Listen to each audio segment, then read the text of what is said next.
Assalamu alaikum warahmatullah. Kamar yadda kuka gani, wasu suna son wannan application da aka ce masa Android virtual machine.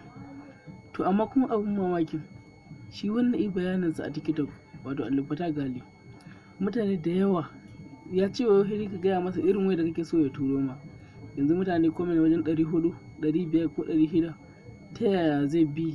Duk da dai abu ne dai wanda kowa ya san ba za ka samu sararin tura ba.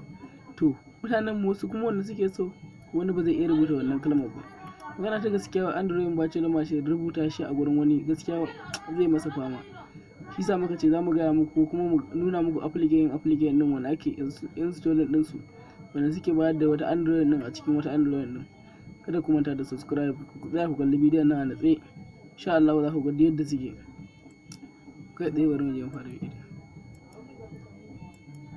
Kai tsaye kai go cikin Play Store.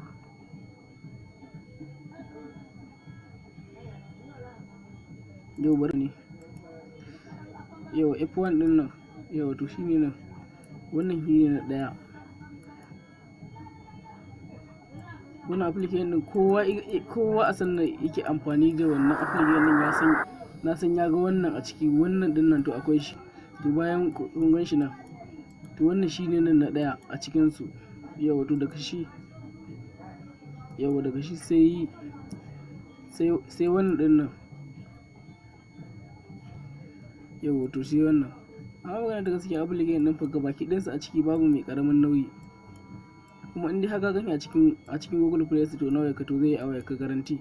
Amma fa gaskiya babu mai karamin nauyi a ciki, kowanne ina kaiwa MB 400 300 da wani abu. Kun gan su ne Android virtual machine. Sannan kuma idan haka ga ko ina sun yi ma nauyi da sauransu, kana so ka dada nemo su, ga sunan nan bare gani ku ga yadda ake rubuta wannan sunansa. Sunan kowace kala kun gan su nan a cikin Play Store, ga sunan Reras, kun gan su nan. Wannan shi ake cewa Android virtual machine. Mutane suke an gan shi wanda shi ne, amma gaskiya wancan masu nauyin can da yawa yawanci su suka fi. Duk waɗannan ba wanda ya sa ni ba zan yi wani install ɗinsu ba, ni ba wani so nake ba. Kun gan shi waɗannan to kun gani kai tsaye ma kun gani wannan ma ga alama a yanda take nan. Duk abin ba wani abin wannan ba ne. Amma magana ta gaskiya duk wanda yake yi ba wani gaskiya yana da nauyi. Wannan ma da ƙyar in yana wanda suke son Android gashi nan dai kun ga wannan ma, wato wannan ma mai MB4 din kuka dauko shi da ƙyar in zai, saboda amma dai wancan dai su ne nan aka fi sani suna yi wancan wanda kuka gani na farko nan.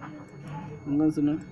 Haka install din application normal su ka gan shi nan, space din shi normal yanayi, amma kuma wa'annan su suka fi da wannan F1 din mai mega 471 da kuma wannan din nan BMOS Pro. Wannan su aka fi sani suna yi saboda ko dan nauyin su ma shine nan garanti, dan shi ma a wani bayanin to da su ne nan wannan ya shiga. Yana da nauyi ne sosai, amma duk wanda yake so gashi nan zai iya zuwa ya dauka. Kada kuma da subscribe dan Allah ku mana share sosai muna godiya.